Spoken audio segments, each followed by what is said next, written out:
And it's great to see such a fantastic turnout this evening, audience waiting so patiently.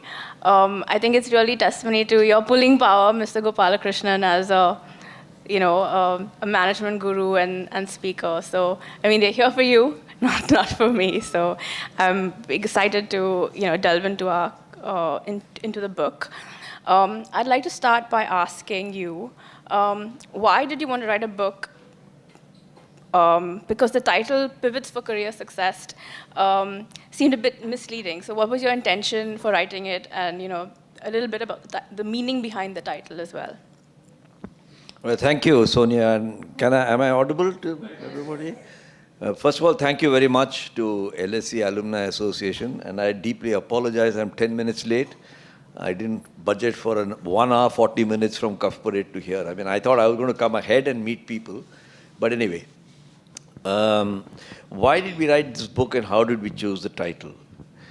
Well, very briefly, I've had 3 careers. My first career was in Hindustan Unilever, 31 years. And my second career was in Tata, 17 years. And I knew the date I'm going to retire because my age was not an uncertainty. And I was determined because of my background and training that on the date I retire, I should have left the company house. I should be out of my company office, and what would I do in my retirement? And my father had told me, Homie knows my father, he's also worked in the same company.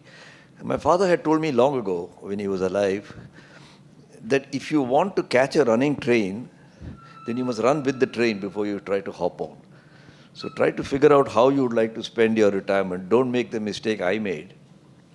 Their days were different. You saved money till the last day, you couldn't buy a house, and then you were running around trying to find a house. And I had figured that I would like to be writing and sharing whatever I had learnt in my 50 years. And so I wrote my first book long before I retired. And I said, my God, no more. But I've now been through 19 books. 17 have been published, 2 are on the way. 1 is coming next month. And my first 7 books were written solo. And I found that I had overcome the mental blocks of writing a book. It takes a lot of effort. You get ghosts in your mind. And I said, if I can help other people to write a book and see that this is not as complex as it seems. So my next 10 books have been co-authored. And this particular book you're referring to, came because my brother, the co-author is my brother, coincidentally. And we were sitting down and chatting and saying, when we are gone, when you come to a certain age, you start discussing these sorts of things. Everything will go into Chandanwadi, whatever is in your head. And he had worked in ITC and I had worked in Levers and Tatas. So we sat down and said, let's write them up as stories. And the word pivot in your career success, these are not tips for people, you must work hard, you must serve your boss loyally, not that sort of stuff. But there are behavioral traits that an executive needs, and nobody trains him in that, him or her in that. They teach you the technical stuff, IT and digitization, accounting, finance for non-finance managers, marketing. But in your career, there are 2 parts. One is, and even whether you worked in 1 company or 6 companies, it doesn't matter. You pivot at that stage. And the first part of your career, you're a striver. You want to get better at whatever you're doing. You want to get the recognition and the reward for that being better, the better accountant, better marketing person. But there comes the second part, and they're not equal halves. When the striver's journey is over and you're in the giving stage, I call it you're in the gathering phase and then you're in a scattering phase. Most people don't want to accept a scattering phase. Somehow they want to keep gathering even when they are past 60, they want another job as a chief executive somewhere, which is fine. There may be some people require it.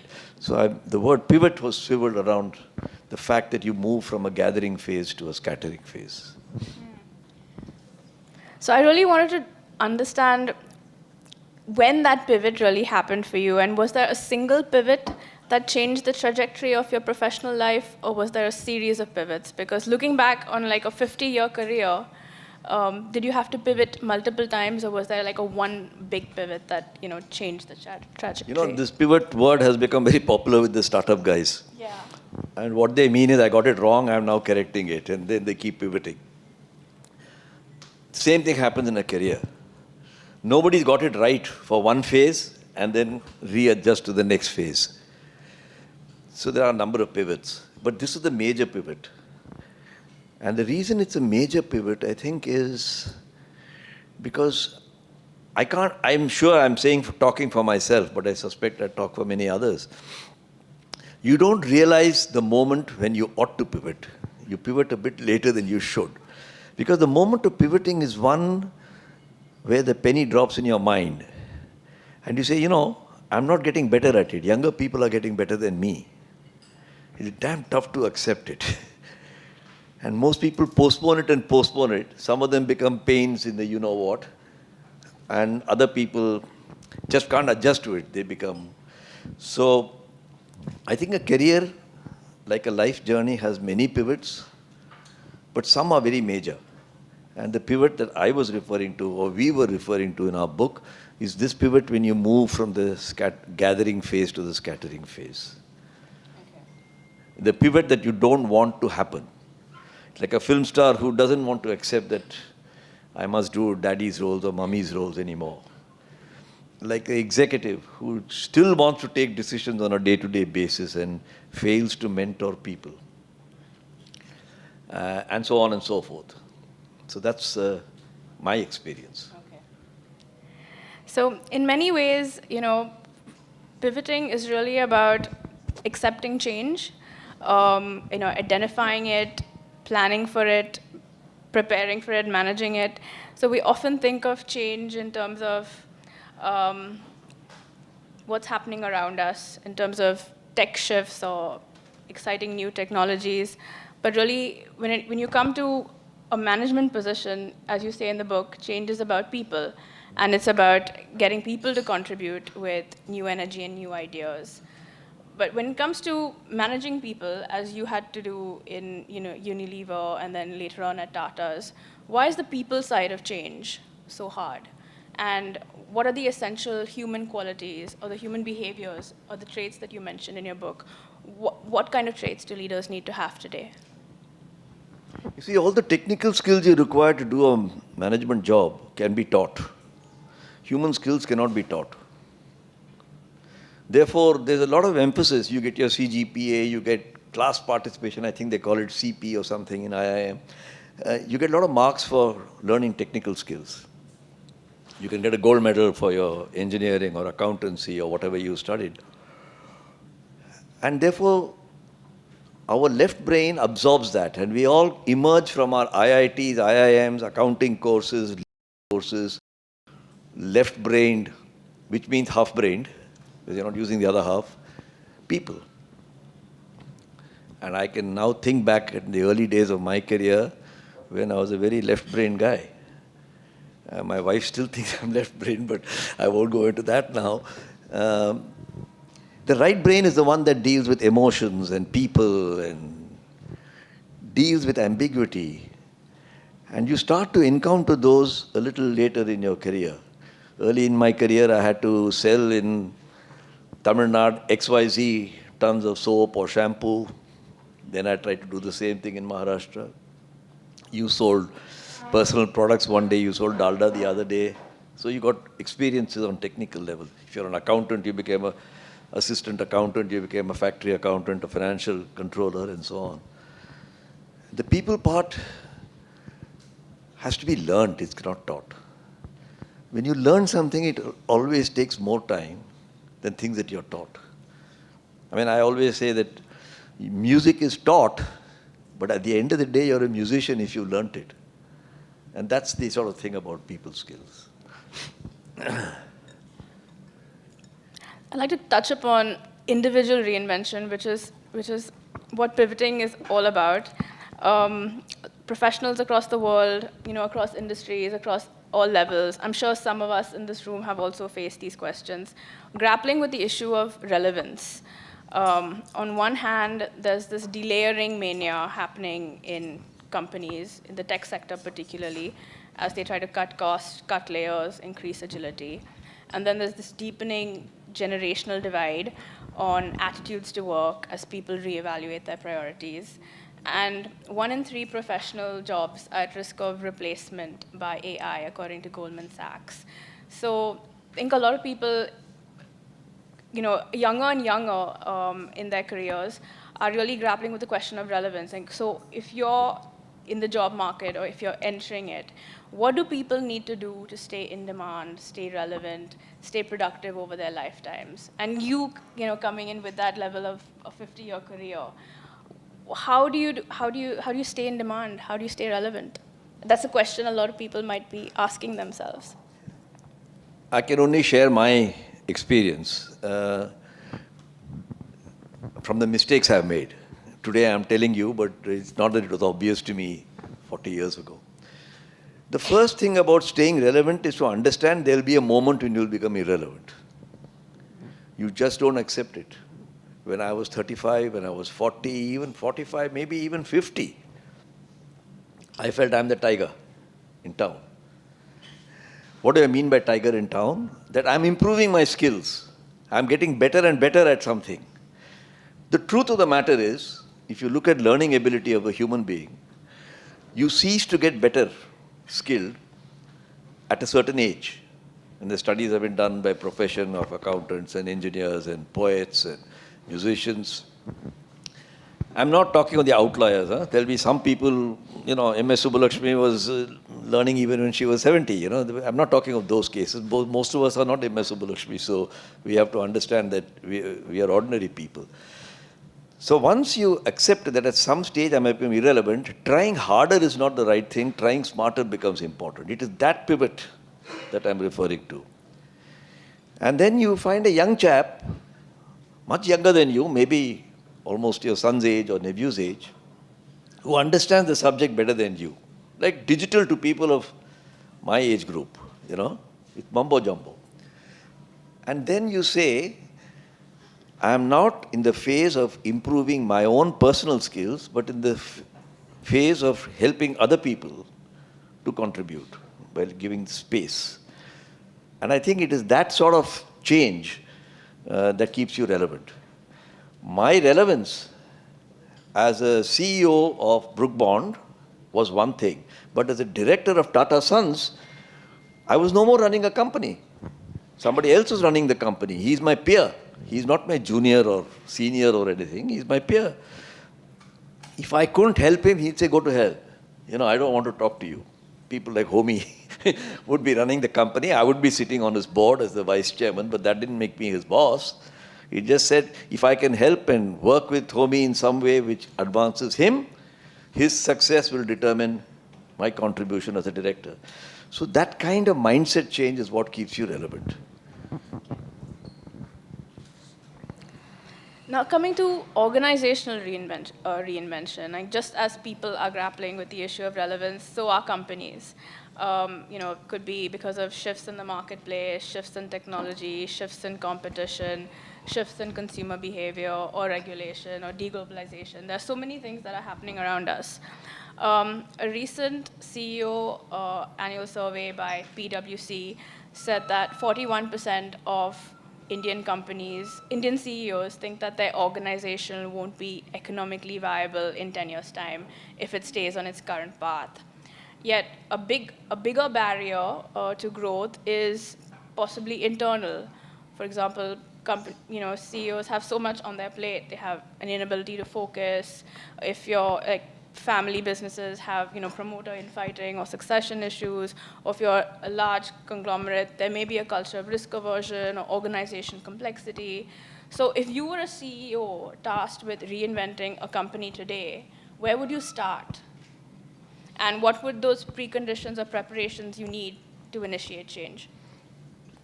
Now, you got me started. My next book, I've just sent the manuscript last week. So I've got 300 pages in my head, 60,000 words. So wear your seat belts and get ready. But I'll try to be brief. But if I go on, then just sort of cut me off. I don't want to unburden myself of 300 pages because it will take too much time and my book won't sell then. I mean, everybody will say I went to LSE. Give us a teaser. I think having begun my career 56 years ago, to be precise, in those days, 60s, organization and reorganization was episodic. Once in 5 or 10 years, there'll be a new CEO or some new global CEO. If you're in an MNC or in a family business, a new uncle has taken over the business. Some reorganization, new strategy, they'll have a strategy meet, and so on and so forth. One of the things I've observed of 56 years is that it's now continuous. It's no more episodic. I suspect if my father was alive and he could participate here, he would say, yeah, it's episodic, it happens once in 25 years. I would say it happened in my career maybe every 7, 8, 10 years. And if my son was sitting here, he'd say, I don't know what you guys are talking about, you got to do it every day. All three are right. It's a product of this time and the circumstance.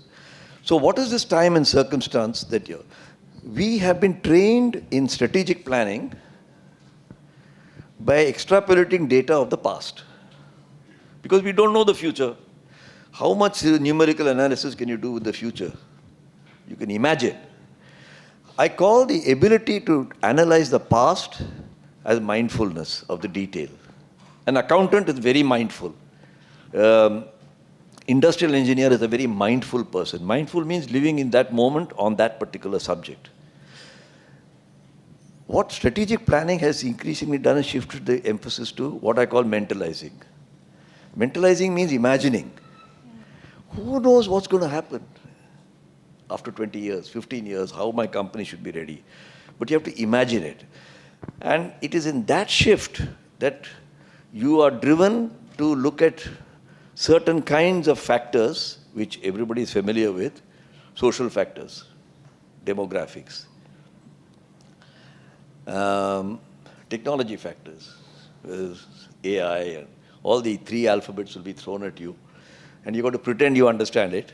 I mean, some bosses take it too seriously. They pretend so much that they think they really understand it, and they don't.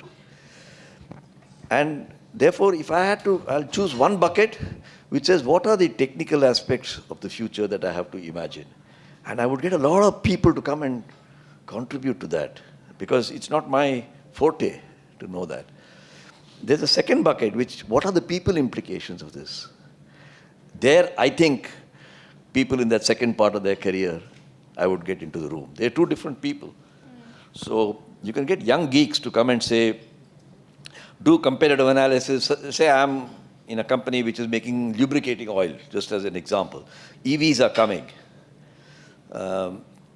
When will this change happen? When will people not require lubricating oils? If people are buying 10 units today, will they start buying 2 or will they buy 5? Those are questions that you have. A lot of young people can contribute to that. But having come to the possibilities, I think you need the grey hair. So how do I sell this idea? Because Pandu in the company, he says, "Saab, humko liya tha aapne, humne lubricating oil bahut mehnat kiya hai, abhi humko, you can't let me down." And I like to quote a very dramatic statement. When Jamshed Irani, one of my former, the late Jamshed Irani, wonderful man, he was the CEO of Tata Steel. And Tata Steel did a massive reorganization in 1991 to 1998, 2000. And since then, it's been continuous reorganization. But they reduced their manpower from about 93,000 to 38,000. None of you would have read it in the newspaper. I mean, that kind of downsizing would definitely have hit headlines, parliament questions, labor unions. That doesn't mean it was easy.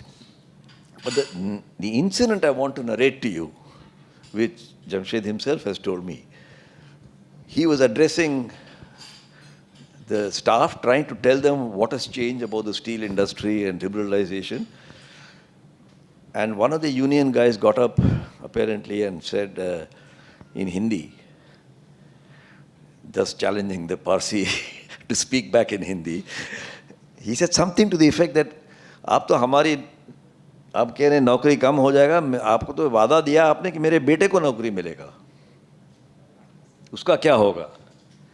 And Jamshed Irani replied to him to the effect that I don't know about your son's naukri, I'm worried about your naukri. So he was blunt, but not impolite or rude.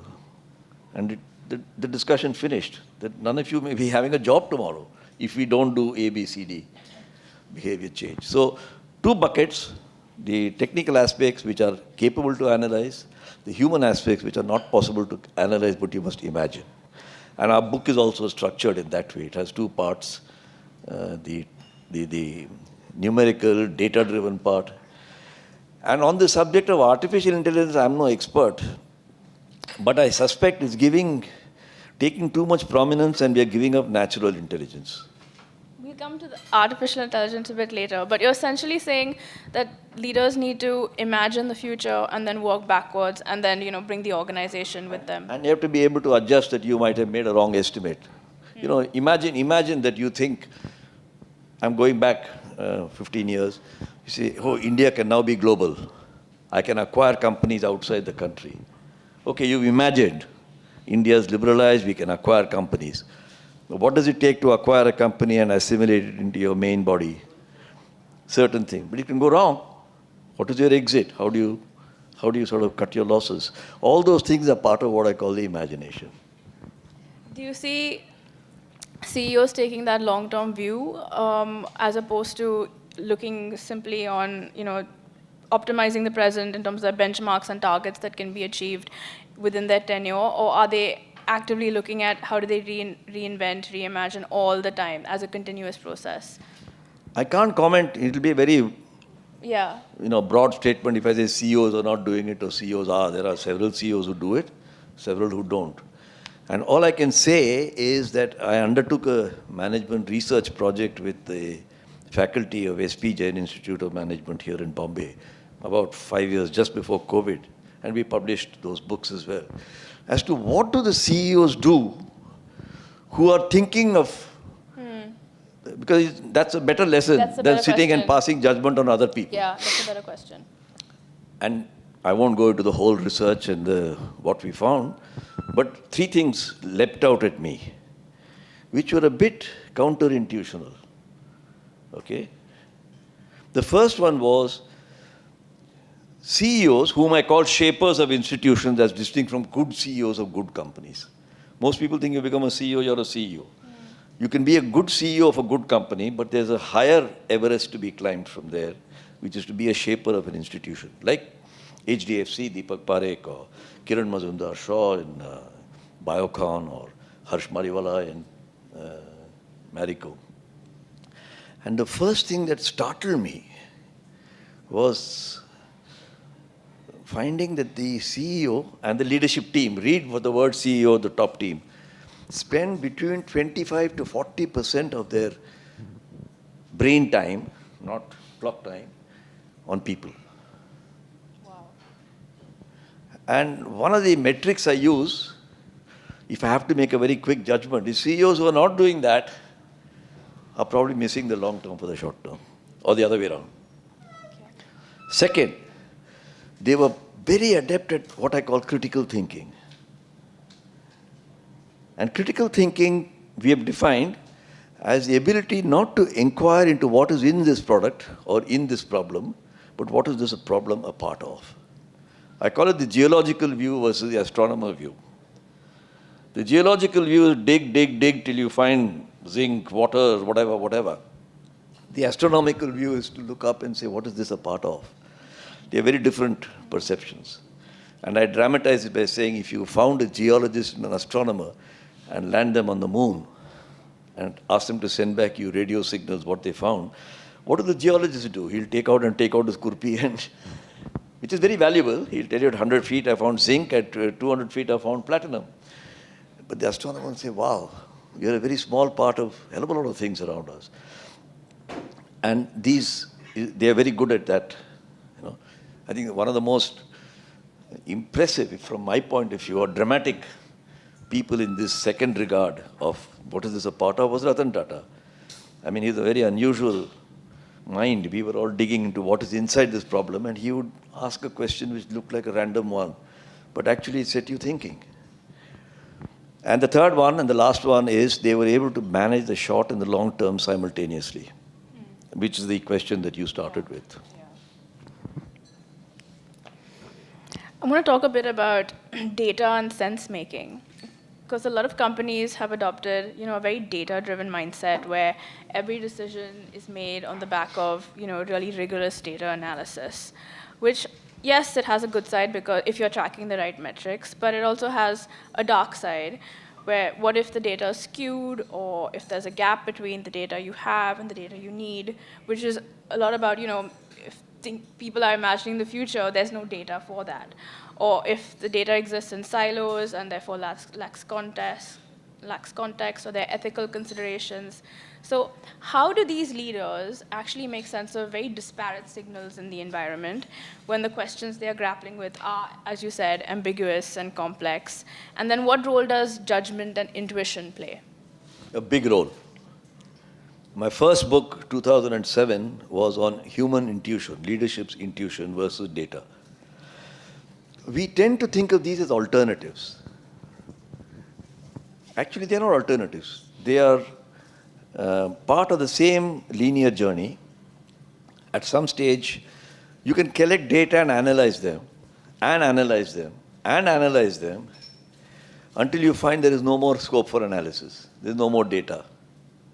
Like India's GDP growth, and the economists will beat it to hell. I don't know, not London School economists, but other economists. They'll beat it to hell. You can arrive at various ratios to show that India's GDP is growing, but our GDP per capita is not growing, and our GDP in the lower population state is growing faster, and so on. When that happens, you have to use your judgment and intuition, which could be wrong, but it's not an alternative. So long as you can use data and analysis, use it. But understand when you come to the end of the road. And we human beings think we are very rational. That's the biggest load of poppycock you can have in your head. You're not. Human beings are irrational, emotional people. It's not just women who are, according to the men at least, irrational. You women are far more judgmental and intuitive, and I say that in a positive sense. And my test for this is very simple. You take the most important decisions you've taken in your personal life. Did you take it by rationality or by intuition and judgment? Who did you choose to marry? Did you write a 10 by 10 matrix of the potential partner and then say you got 4.6 and you got 5.2 and you married on that basis? Well, good luck to your marriage. You just said, well, this person looks right for me. You may still be wrong. You decide which job to take. You have a job offer from A company and B company. You analyze. When I changed from Levers to Tata, I went through a huge contortion. I was already 51, 52 at that time. It was a big change for me after 31 years. Ultimately, it was a judgment and intuition. So we undervalue what the value of judgment and intuition is in senior leadership. Acquisition. The merchant bankers will tell you a lot of stories. Good stories, bad stories, factual stories, unfactual stories. At the end of the day, it's a judgment. Shall I buy it? Shall I sign a check for $1 billion or not? So, sense-making means the wisdom. I use a formula. Knowledge plus intuition equals wisdom. That's what sense-making is about.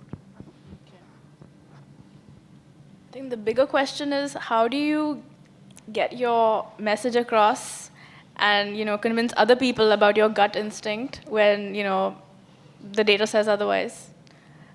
Do leaders have to tell stories around the argument that they're trying to push? I'm sorry, I haven't understood your question. How do you get your message across and convince people about your gut judgment or gut instinct about a certain situation when the data says otherwise? In your book, you talk about taking over as CEO of Unilever Saudi Arabia and having to make that a judgment call about a product launch. So how do you convince people around you about a decision that you think is right, but that the data doesn't suggest otherwise? The data suggests otherwise. I think the first thing is if you set out to convince people, That means you're sure of yourself. And a person who's intuitive about something is not sure of himself. So the first thing is to be open-minded about it. In the specific example that you're referring to, which is in the book, Unilever had spent over 15 million pounds, I think, or dollars, back in 1989, researching a particular product. It is going to be a sure shot product in the Arabian Gulf. And all they needed was a guy to go and execute. So I was appointed as the chairman and CEO. When I went there, all the presentations were magnificent. Oh, the market research people, the technical research people, the product superiority people, oh, fine sort of indices. But when I walked around the marketplace, which is something you get trained in India because you're data short, you have to walk around and figure out things for yourself. And walking around the market is a bit like a woman buying a sari. There is no particular logic to it. And if you try to put it into an algorithm, you'll probably end up with a dumb decision. I said, this is not adding up. What did I do? I wasn't convinced, but I was deeply concerned. I took a risk because I had just been appointed chairman and I shouldn't look unsure. We are afraid to show our vulnerability in leadership positions, which is one of the flaws that leadership models have developed in our mind. I spoke to the director, main board director in London. I flew to London. I met him and the head of the business. I said, that's what is the research. And this is what I'm seeing in the market. And I'm just wondering whether, I know you spent $15 million. You guys have spent 3 years each supervising this. And I've come in from nowhere. And I'm telling you the opposite. What do you think we should do? They said. I said, this is what I would do. I would scrap this product and I would do it that way. And then they said, what you're saying makes sense. We accept your recommendation. But can you do both? And that's when I flipped. I said, I shouldn't be looking like a guy who's blocking everything. So I said, yes, let's do the first one my way and I'll do the second one your way. The first one worked, the second one did not. But that's a separate matter. Okay, so that was a good point because you don't know and you keep an open mind about it rather than trying to actively convince people. And accept that you may still be wrong. Yeah. I wouldn't go and thump the table and say, I'm telling you, I'm the guy on the spot, I know it all. Yeah. But then you create vibrations which are not perhaps warranted or productive.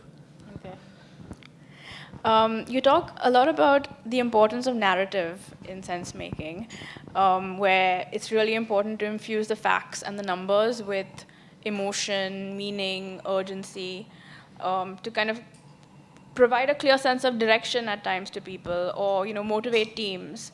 But the storytelling and narrative is often something that hard-nosed business leaders look down on, something soft, something like advertising or PR. But you're saying, no, why should it be an essential part of their toolkit? Why should narrative be something that every CEO or leader needs to develop and hone as a finely tuned skill? Why is that important? I told you we are a bundle of contradictions. We think we are rational, but actually we are not as rational as we think. I'm not saying we're irrational. That's perhaps an excessive statement. In the same way, if you go to management schools, what you're taught, "Arey kahani mat sunao yaar, give me the data, tell me what it is that's happening." So the word kahani has got a negative. Unlike in an advertising agency or in a film industry, they will go and focus on the kahani. And that's what one deals with what I call imagining and one deals with analysis. You need analysis and imagining, both. And so, imagining has to be done through stories. You can't imagine through analysis. Yeah. And we lead our lives that way. When I say I want to marry this girl or this boy, I imagine the future with the person. I don't go by the data of the last 3 years' dates that we had. If you did, then you've got a bad marriage coming up. You imagine the future and you keep modifying it. You say, yaar, ye to chalta nahi hai. I have to do something else. I keep forgetting her birthday, or something silly like that. Or what looks silly at my age, but looked terribly important when I was much younger. Okay. You also talk about the importance of creating a culture of questioning, as a starting point for innovation. Whether it's asking the broader what-if questions about the future of the business, or questioning the way things are done, or learning from failure, or having the courage to even talk about the elephant in the room or the turd on the table. Yet, much of our work culture involves not rocking the boat, involves not asking questions, not pissing off the boss. And so, the questions are really important for innovation. If we don't question, we can't imagine, right? So how can firms develop and embed innovation into their DNA in terms of the mindset, the behaviors, the practices, the systems, to create the future while managing the present? I think this particular question has an answer which puts a lot of the load on the leadership behavior, the senior people. All of us are groomed and raised to say juniors must be respectful to seniors and all that sort of stuff. When you come into a company, if everybody stands up when the CEO walks in, if everybody says, yes, sir, 3 bags full, then you also fall into that culture. I remember I joined Hindustan Unilever when Prakash Tandon was the chairman. I mean, he was the chairman, I was a little puppy somewhere. He wouldn't have known me. How could he? But I knew him. 20 years later, I was a board member, and I got to know him quite well. And he said, will you please call me Prakash? I said, no, sir. How can I call you Prakash? You are the chairman and you're 25 years older than me, etc. He said, Gopal, if you don't call me Prakash, you'll never have the courage to tell me I'm wrong. He broke that ice. Which is, whether I actually called him Prakash or not, I'm not sure. But he broke the ice to say, I don't agree with you. And it's possible to say, sir, I don't agree with you. You don't have to say, Prakash, I don't agree with you. So creating that atmosphere of not expressing your own view until you've been around the table. Because culturally, the boss is supposed to know more than the subordinate. But he doesn't. If he says, I don't want to go into details of it, but I can think of many occasions when Ratan Tata would say, I don't know which is right to do. It will put you off completely because everybody in the room thinks, ye sab janta wala hai. But he always behaved that way. And genuinely. Okay, there might have been a few points on which he had made up his mind. That's human.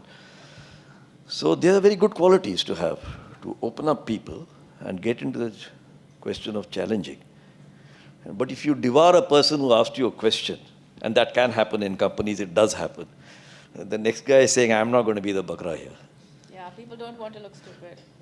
Don't want to. Okay, So you have to create that, I call it, you have to create a colloidal form of leadership. And in chemistry, sugar, you put into water, it becomes a solution. You put atta into milk, it becomes a colloid.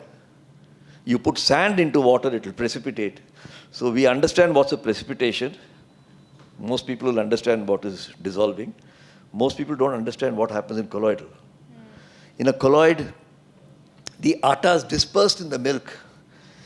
But the big thing about the colloid is that it reflects and diffracts the light to look completely different. You take white atta, put it into white milk, it will look blue. Try it tomorrow. Okay. And that's because of the colloidal effect. Leaders produce a colloidal effect on their people. Okay.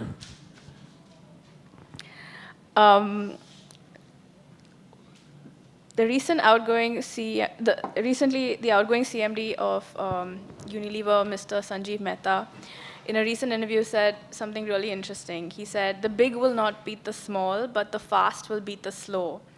Now, that's a really telling comment from the head of Unilever, because, and as a general statement of corporates as well, corporates have all these inbuilt advantages over startups in terms of ideas, in terms of capital, in terms of distribution, intellectual property, customers, brand, you name it, they have it.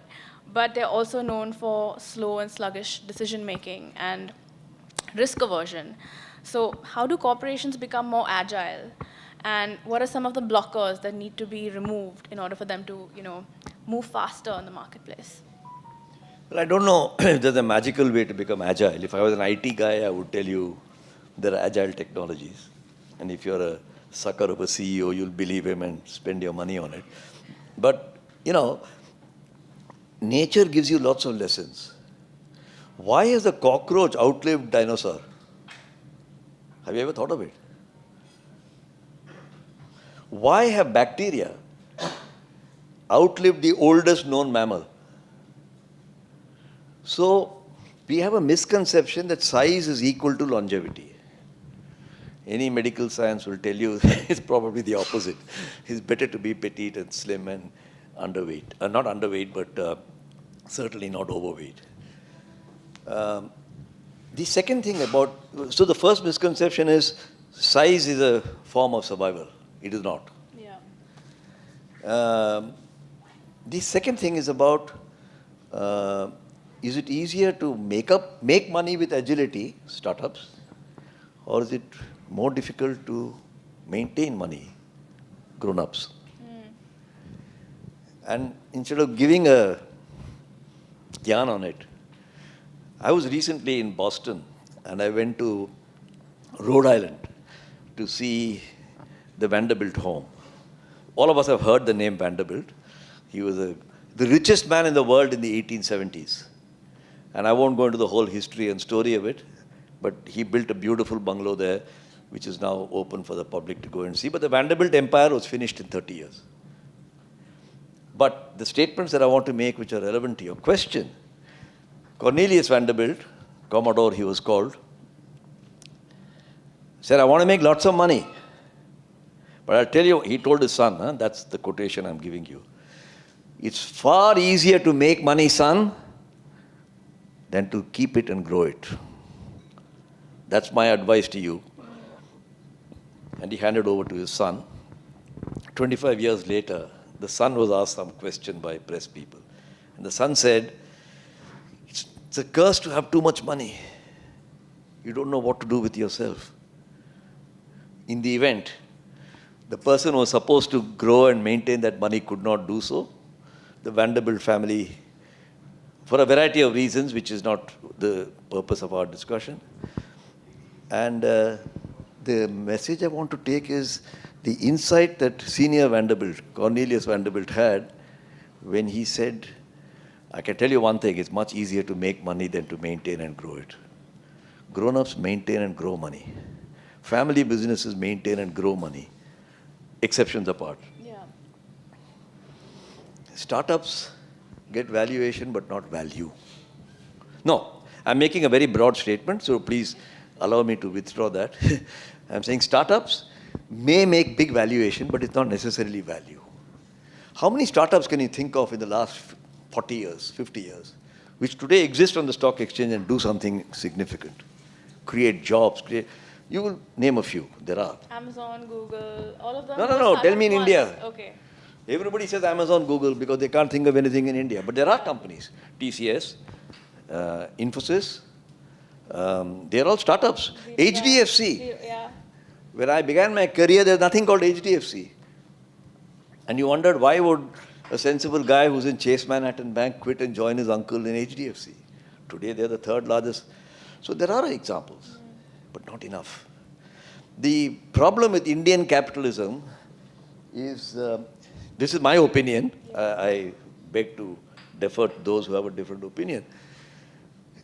We have in this company, according to the data given by the government of India, 63 million enterprises. 63 million.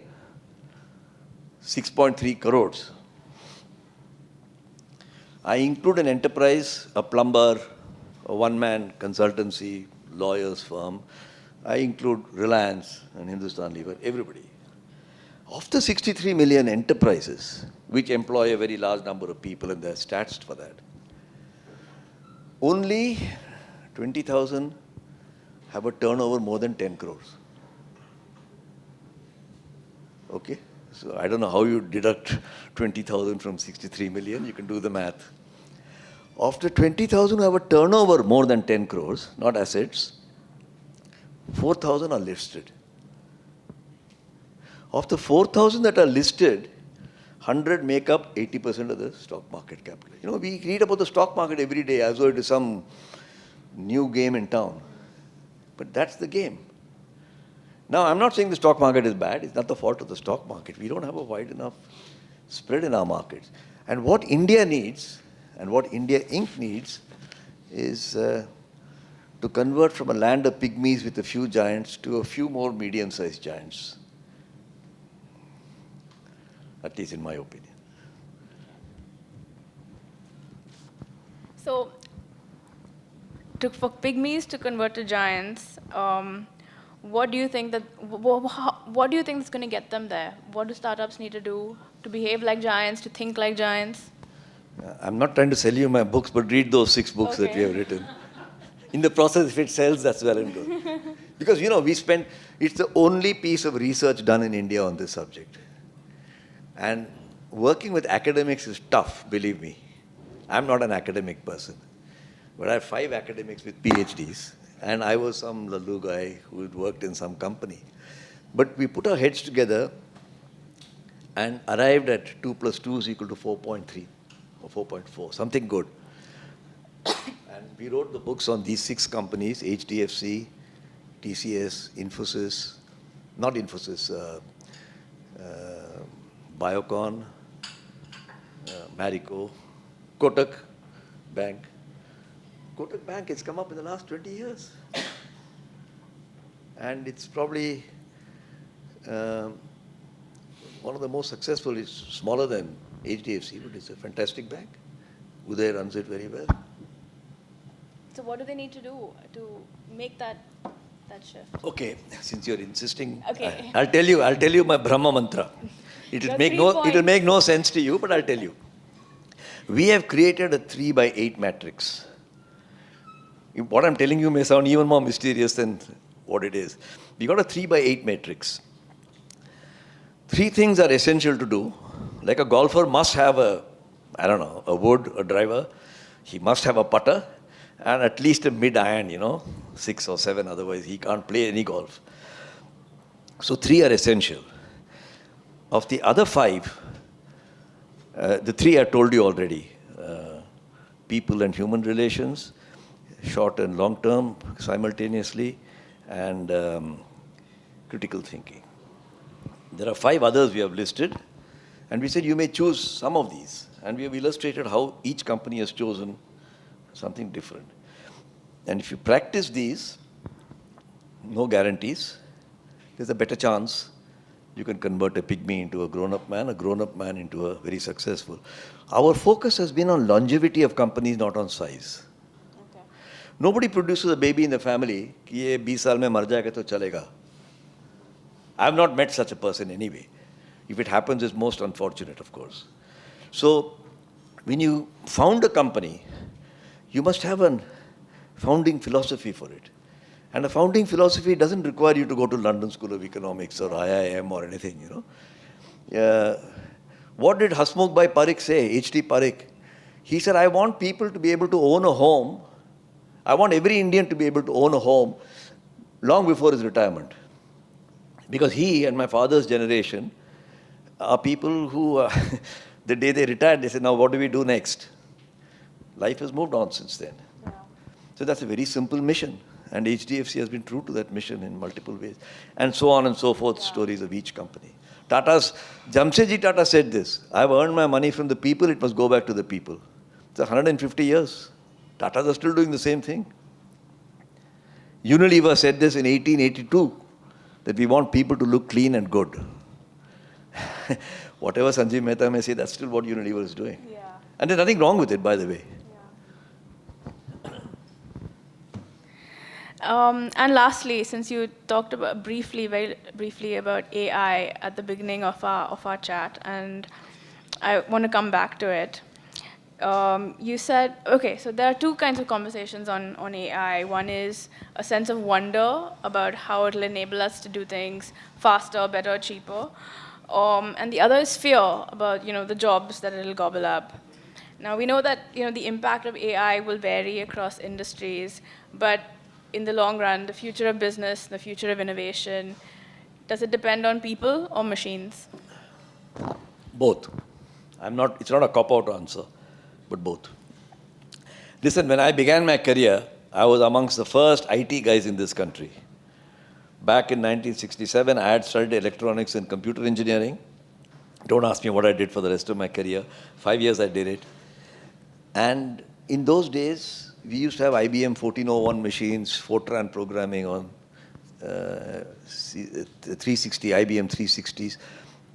My bosses, who were more than twice my age, would say, so what's the benefit of doing all this? Because they just didn't understand what is computer. So I said, sir, you get this double foolscap sheet with all those lines on it, and you get their last week's sales or last month's profits on Thursdays. We can give it to you on Tuesday. He said, how does it make a difference whether I get it on Tuesday or Thursday? Right? Today you say data is the new oil because you can analyze and fix it. So AI will definitely have an impact. It will be foolish to assume it doesn't. But to assume that the place for human imagination, human judgment, humanity would be reduced would be wrong.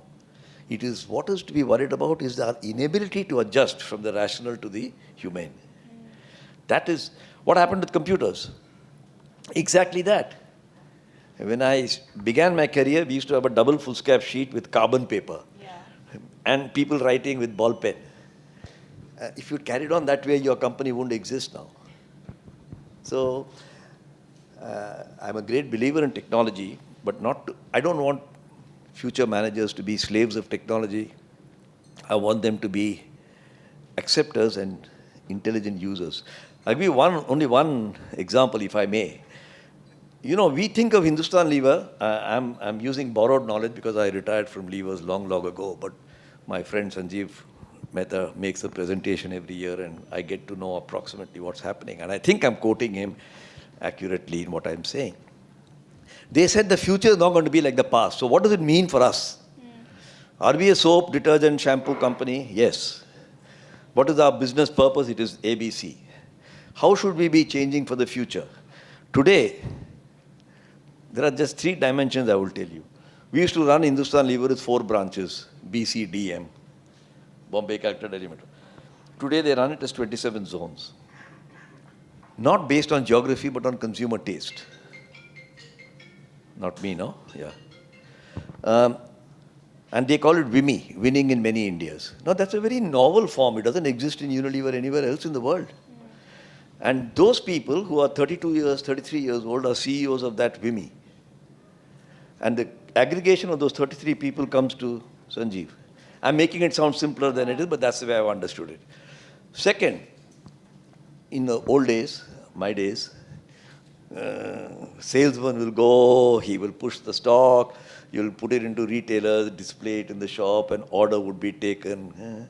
You know how banks used to be run? I used to spend all my Saturdays in banks waiting for the guy with a ball pen to update my passbook and adding mistakes in the process. Hindustan Unilever has an application called Shikhar. It's their own proprietary application.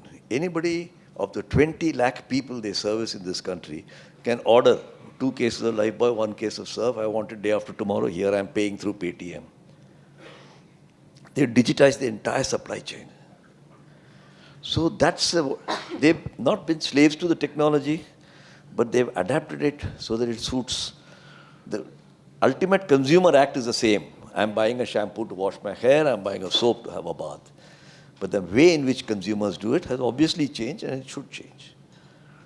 So I hope I've put this technology bit. I was a salesman of technology as I began my career. But as I finished, I said, you must learn to use technology and never forget that your judgment is the master. On that note, I'd like to open it up for questions.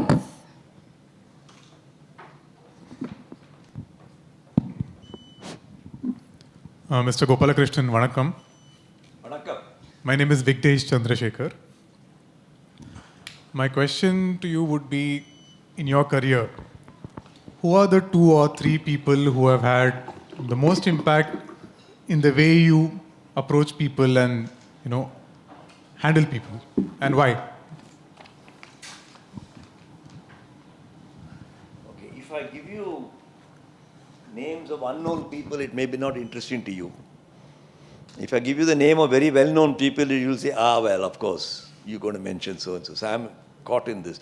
But I'm going to mention, true to the question you asked, one person is a gentleman who was the director of Hindustan Unilever, chairman of Lipton. He was my boss for many years, called Bipin Shah.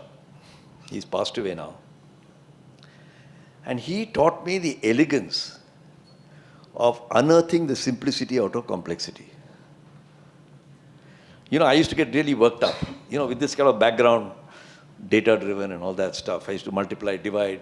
You had a facet machine in those days and used to arrive at various things. He said, yaar, dhanda karna hai. How does it matter if I add Lifebuoy with Lux? I just want to know how many tons we sold last week. So, simplicity out of complexity. He had this, and I say this with no intent to offend anybody here. I'm saying this admiringly. He had this Gujarati Vaniya instinct,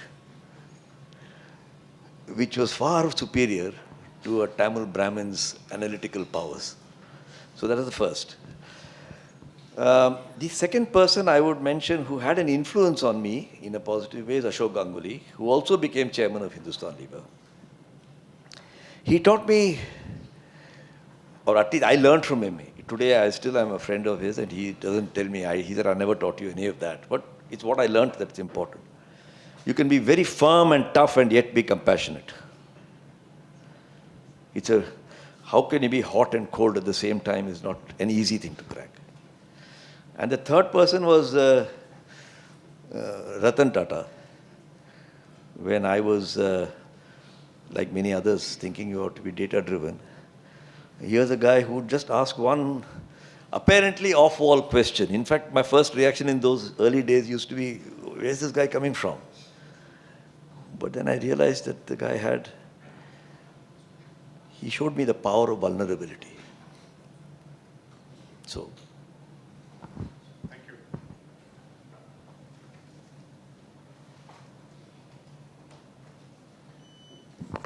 Any more? Oh, question there.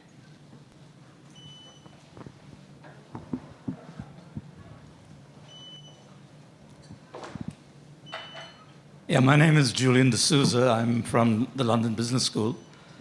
And I wanted to ask you a question on philanthropy. Now, a lot of us here are from LSE and some from LBS, and we constantly get this appeal to donate to our alma mater. To donate. And I often think, I said, these are British institutions, and the British have already looted India sufficiently. Isn't it better that we use whatever excess money that we want to give away to Indian institutions, especially rural areas, and try and educate, young children who otherwise would be illiterate, rather than give these huge amounts to the UK schools? And there's somebody, an alum from the London Business School, who recently gave about $5 million or pounds to London Business School. And I asked him, why? Why are you doing this?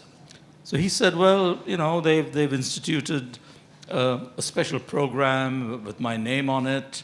So he did it for himself, so that he's projecting himself. So I wanted to ask your opinion. What should one do in such circumstances? Well, I don't know if there's a right answer. You have to do the answer that is right without knowing the right answer. So what do I mean by that? A person who's donating money wants to chukav some of his old karza, which is in his own mind, a karza. I owe a lot to IIT, I owe a lot to London Business School. That's one dimension. The second is he or she wants to know that this will be spent well for whatever cause or purpose it is that he's doing. If both these conditions are met, a person is inclined to give. So you can do both. Like Tatas have done both. And it's not something new now. When Tatas gave money to Harvard Business School, there's a Tata Hall there. People say, $50 million you've given there, you should have given it to. It may meet the first or the second. It doesn't meet the first or the second criteria because you're doing a lot here also. It doesn't mean you should exclude that. So, I can tell you, for example, going back to colonial days, British have looted us and all that jazz. Back in 1930s and 20s,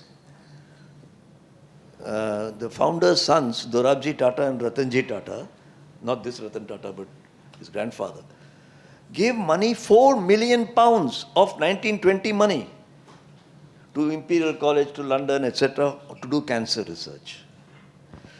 His wife died of cancer, he also died of cancer. Dorabji and his wife, Meherbai. So there is no cancer. And they set up this Tata Cancer Hospital. So they've done both. There's a bit of, they wanted to understand, can we kill cancer? The war began then and it's still going on. And Tata have set up a number of cancer hospitals everywhere. Not only because of that, but because it is an issue. So my view is that if you're doing it only for vainglory, then maybe it's arguable. But most philanthropists are doing it, there may be an element of vainglory, but they're doing it for these two reasons. And if you're reading some old debt, you want to show your gratitude, and you feel reasonably satisfied it will be used for a good cause, I don't see any harm in giving it outside. Everybody doesn't have to support. I mean, you give money to PM Care, and who cares? You know, who knows what's happening to that money? Nobody knows. But would you rather do that? I don't know. Maybe some people would. Okay, one last question.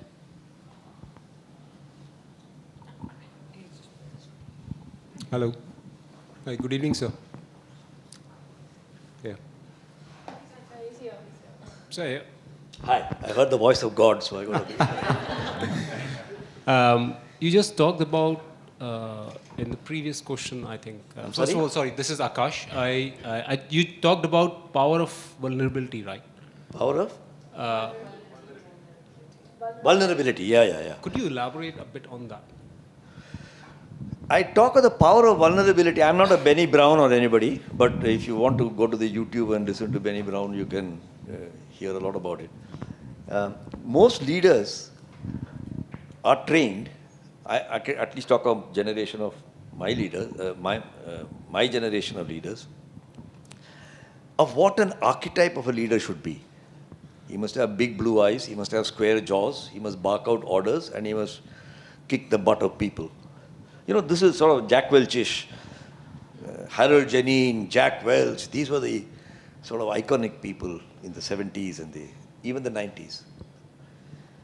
That has changed. If you could recreate an avatar of Harold Janine or Jack Welch in 2020, my guess, which I state with humility, is there will be hopeless flops. Because the mahal has changed. And the key to that mahal is compassion and vulnerability.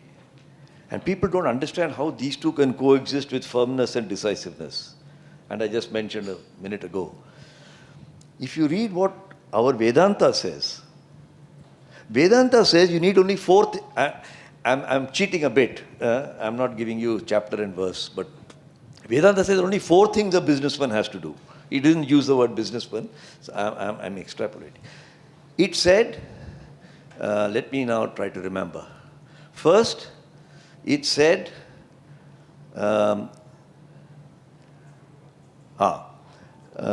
protect the resources that help you to generate wealth. Nothing wrong with generating wealth.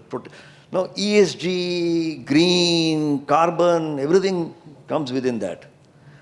The second thing it said is,